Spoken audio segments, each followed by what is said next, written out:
Sa Northern Mindanao, sinimulan na ng Land Transportation Office ang pagpapakalat ng mga tauhan bilang bahagi ng Holy Week celebration.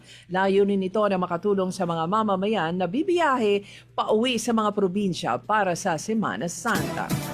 Sa Tagum City, formal nang inakupahan ng Davao Light and Power Company ang distribution assets ng Northern Davao Electric Cooperative o Nordeco sa lungsod. Kasunod naman ang implementasyon ng writ of possession.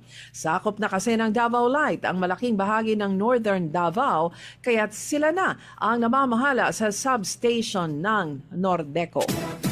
Sa Davao del Norte, balak ng provincial government na bumili ng 44 million liters ng crude oil at gasolina mula Malaysia upang mapagaan ang epekto ng giyera sa Middle East.